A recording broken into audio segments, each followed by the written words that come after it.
సంక్రాంతి పండుగ కోసం జనం ఊరిబాట పట్టారు. దీంతో జేబీఎస్, ఎంజీబీఎస్ బస్టాండ్లు కిక్కిరిసిపోయాయి. పండుగ రోజు ఆర్టీసీ 6,000 పైచిలుకు బస్సులు నడిపిస్తున్నామని చెప్తోంది.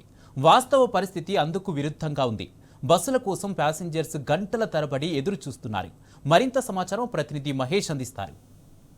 సొంత ఊళ్ళు వెళ్లేందుకు ఇటు రైల్వే స్టేషన్ కావచ్చు, ఇటు బస్ స్టాండ్లను ఆశ్రయిస్తున్న పరిస్థితి కనిపిస్తుంది. ఇక ప్రస్తుతం మనం ఎంజీబీఎస్ వద్ద ఉన్నాం. ఇక్కడ ఉదయం నుంచి కూడా ఇదే ఎత్తున కూడా పబ్లిక్ రష్ అయితే నెలకొని చెప్పచ్చు. ఉదయం నుంచి కూడా ఇటు తమ సొంతూళ్ళు వెళ్లేందుకు కూడా పెద్ద ఎత్తున కూడా ప్రయాణికులు ఆ ఎంజీబీఎస్ చేరుకుంటున్న పరిస్థితి కనిపిస్తా ఉంది. ఇక మరోవైపు ఇటు ఆర్టీసీ దాదాపు 6,000కు పైగా బస్సులను కూడా అందుబాటులోకి తీసుకొచ్చినామని కూడా చెప్తుంది. ఇక ప్రత్యేక బస్సులు కూడా ఏర్పాటు చేశామని చెప్తుంది. ప్రత్యేక బస్సులు ఇటు అదనంగా ఒక 50% ఛార్జీలు కూడా వసూలు చేస్తున్నట్టు కూడా ఇప్పటికే ఆర్టీసీ అధికారులు చెప్పిన పరిస్థితి కనిపిస్తుంది. ఇక అటు ఎంజీబీఎస్, జేబీఎస్ తో పాటు ఉప్పల్, ఆరాం గారు ఇతర ప్రాంతాల నుంచి కూడా ఇటు ప్రత్యేకంగా బస్సులు అయితే నడిపిస్తున్నామని ఆర్టీసీ అధికారులు కూడా చెప్పిన పరిస్థితి కనిపిస్తుంది. ఇక మనం ఉదయం నుంచి చూస్తున్నాము. ఇదే విధంగా ఎంజీబీఎస్ లో రష్ అయితే నెలకొంది. ఇక కొంతమంది ప్రయాణికులు అయితే ఇటు గంటల తరబడి కూడా వెయిట్ చేస్తున్న పరిస్థితి నెలకొంది. ఇక మనతో పాటు కొంతమంది ప్రయాణికులు అమ్మ చెప్పండి, ఎప్పటి నుంచి వెయిట్ చేస్తున్నారు మీరు? బస్సులు ఉన్నాయా?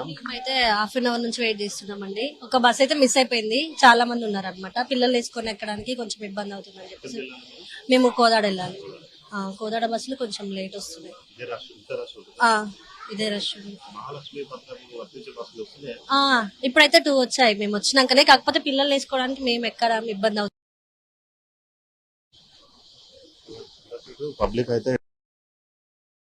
పెద్ద ఎత్తున కూడా రష్ అయితే నెలకొందని కూడా చెప్తున్న పరిస్థితి కనిపిస్తుంది. మొత్తంగా ఇదే విధంగా ఉదయం నుంచి కూడా ప్రయాణికుల రద్దీ అయితే ఇటు బస్టాండ్లలో నెలకొంది. ఇక గంటల తరబడి కూడా బస్సుల కోసము ఎదురు చూస్తున్న పరిస్థితి నెలకొందని కూడా వారు చెప్తున్న పరిస్థితి కనిపిస్తుంది. మరొక వైపు మహాలక్ష్మి పథకం సంబంధించి కూడా ఉదయం ఇటు కొంత బస్సులు మాత్రం తక్కువ ఉన్నాయని కూడా వారు చెప్తున్న పరిస్థితి కనిపిస్తుంది. ఇక వచ్చిన రష్లో అటు చిన్నపిల్లలకు సంబంధించి బస్సులో వెళ్తా ఉన్న సమయంలో కొంత ఇబ్బందులు కూడా పడుతున్నామని కూడా వారు మా ప్రయాణికులు చెప్తున్న పరిస్థితి కనిపిస్తుంది. ఇక రాష్ట్ర వ్యాప్తంగా కూడా ఇటు ఏపీతో పాటు తెలంగాణకు సంబంధించి దాదాపు 6,000కు పైగా బస్సులు నడిపిస్తున్నామని కూడా ఆర్టీసీ చెప్తా ఉంది. కానీ ఆ ప్రయాణికులకు సంబంధించి బస్సులు సరిపోవట్లేదని కూడా వారు కొంత ఆందోళన వ్యక్తం చేస్తున్న పరిస్థితి కనిపిస్తుంది. మరొక వైపు 50% ఆ అదనపు ఛార్జీలు కూడా తమకు భారంగా మారాయని కూడా వారు ప్రయాణికులు చెప్తున్న పరిస్థితి కనిపిస్తుంది. ఇక అటు మహాలక్ష్మి పథకం సంబంధించిన బస్సులకు సంబంధించి ఎక్స్ప్రెస్ కావచ్చు, ఆర్టీసీ బస్సులు, ఇతర బస్సులు కూడా పెంచాలని కూడా ప్రయాణికులు ఆర్టీసీ డిమాండ్ చేస్తున్న పరిస్థితి కనిపిస్తూ ఉంది. కెమెరామెన్ లక్ష్మణ్తో మహేష్, టీ న్యూస్, ఎంజీబీఎస్.